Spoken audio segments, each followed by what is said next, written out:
తాతయ్య, మీరు ఎల్లప్పుడూ సహనంగా, దయతో ఉండమని చెబుతారు. కాని అది ఎందుకు అవసరం?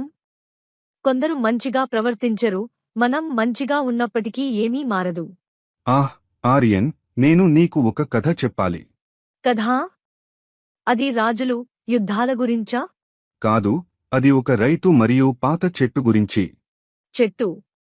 సరే, చెప్పండి. ఒకప్పుడు మన గ్రామం లాంటి ఓ గ్రామంలో ధ్రువ్ అనే రైతు ఉండేవాడు. అతని పొలాల చివర ఒక పెద్ద, పాత మామిడి చెట్టు ఉండేది.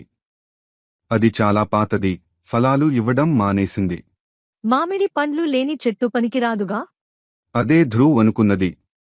ఒకరోజు ఆ చెట్టు కేవలం స్థలం వృధా చేస్తున్నదని అనుకుని దానిని నరికివేయాలని నిర్ణయించుకున్నాడు. అది సరైన నిర్ణయమే. వృధా అయితే ఎందుకు ఉంచాలి? ఆగు, ఆర్యన్. ధ్రువ్ కర్రను పట్టుకుని చెట్టును నరకడం మొదలుపెట్టాడు. కాని అతను కొట్టడం మొదలుపెట్టగానే గ్రామం నుండి ఒక పెద్ద మనిషి వచ్చి చెప్పాడు, ధ్రువ్, ఈ చెట్టును నరికి వేయకూడదు. ఎందుకు తాతయ్య?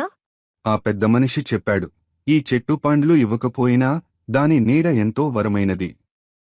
ప్రయాణికులు ఇక్కడ విశ్రాంతి తీసుకుంటారు, జంతువులు దానిలో ఆశ్రయం పొందుతాయి, పక్షులు దాని కొమ్మల్లో పాటలు పాడుతాయి.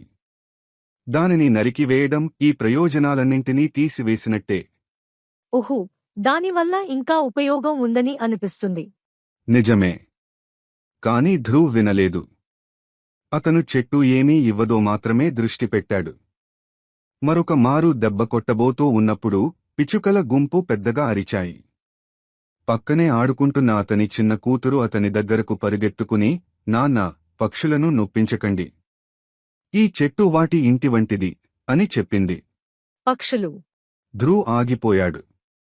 చెట్టును చూస్తే కేవలం దాని నీడే కాకుండా దానిపై ఆధారపడి జీవిస్తున్న జీవులను కూడా చూశాడు.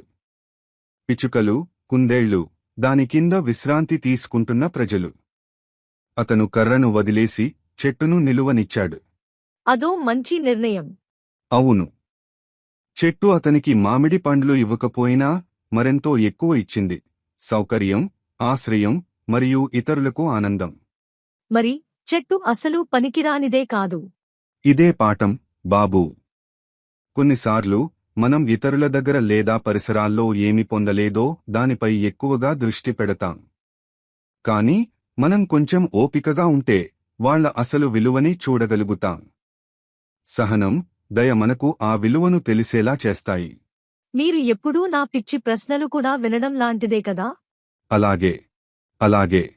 ధన్యవాదాలు, తాతయ్య. నేను చెట్టులా ఉండి ఇతరుల్లో మంచి చూడటానికి ప్రయత్నిస్తాను. నేను కోరుకునేది అదే, ఆర్యన్.